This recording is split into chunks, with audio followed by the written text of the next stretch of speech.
Hi everyone. I have two advent calendars for us today, but we'll read one story. So the advent calendar for December 15th said, "Get out the atlas or check a digital map to trace the voyages of the three kings."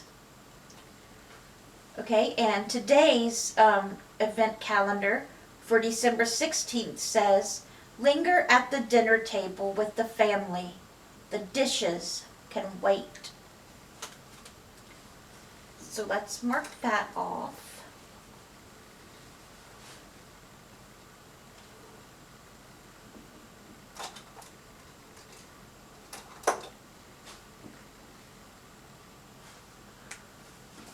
All right, and this is a picture of scenes of the old Chicago passed outside the streetcar window. But this writer was focused on something else. But this is a picture of old Chicago from the view of a streetcar window.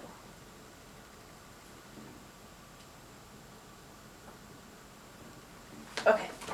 And this story is by Dorothy Hopkins from Tulsa, Oklahoma, and it is called A New Look at Herself. Okay. Just before Christmas a few decades ago, my situation seemed impossible, or so I thought. I had a dull job with poor pay, a dreary basement apartment in Chicago, which I shared with what I considered an ungrateful, unemployed sister, a 10-year-old daughter who was beginning to show signs of an intellectual disability, and an estranged husband who completely ignored his obligations. I felt hopeless. During the long daily ride to work on the streetcar, I had developed a sort of mechanical habit of praying, as though God were Santa Claus. I would pray for a raise in salary, though I hated my job and my boss. I would pray for help from my estranged husband, though I considered him a cheat, a liar, and a drunkard. I would pray for better living conditions, though I despised our apartment. Then, on the very Friday before Christmas, the sky fell in. I lost my purse, which contained a week's salary. I was in a Loop department store when I noticed that my purse was gone. It was closing time, and I had to rush to the office to report my loss and ask for carfare home. Outside on State Street, Christmas carolers filled the air, but their beauty did not penetrate the bitterness in my heart. At that moment, I felt that Jesus Christ's mission on earth was all in vain. By the time I got a seat on the streetcar, anger dissolved into self-pity. I began to pray again. "Why, God?" I asked. "Why did all these things have to happen to me?" Tears came to my eyes, and I had no handkerchief. I felt alone in a world without love. Presently, I felt someone touch my hand. A woman sitting next to me was silently offering a handful of tissues. She didn't speak, and neither did I.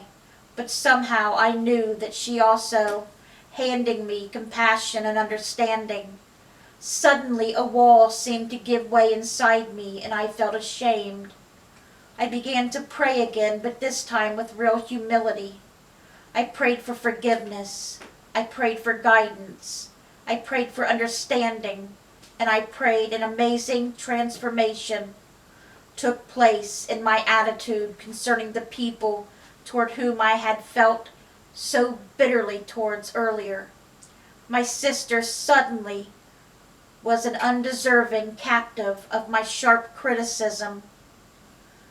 I wondered if my relationship with my husband might not have been different had I given more thought to his viewpoints and less to my own problems. For the first time, I began to associate my boss's disagreeableness with his struggle to keep the firm alive. And for the first time in many months, I thought of my daughter as someone sweet, someone to be loved and cared for, rather than a constant source of worry and anxiety. When I arrived home, being broke no longer seemed important. I had a job, a family to love, who loved me, a warm apartment. Many people that night had less. Next morning, a surprising succession of blessings started to reach us. First, two schoolgirls delivered a large Christmas box of food. Soon after, our insurance agent came by with the word that I could convert my policy and receive a sizable cash settlement. In the next few days, I received a money order from my husband. My unemployed sister secured work during the holidays. To top it all, after the first of the year, I was promoted to a much better position at my company, with a raise. My employer had been considering me for the promotion, but before my change, hadn't liked my negative attitude toward work.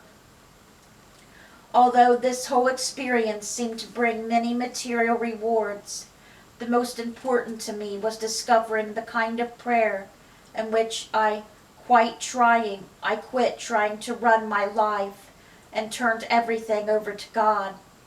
The result was that God gave me the desire to change myself and at the same time allowed me to viewpoint through His loving eyes all the wonderful people close to me.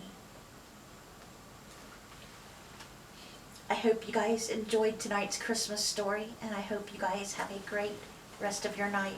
Good night, guys.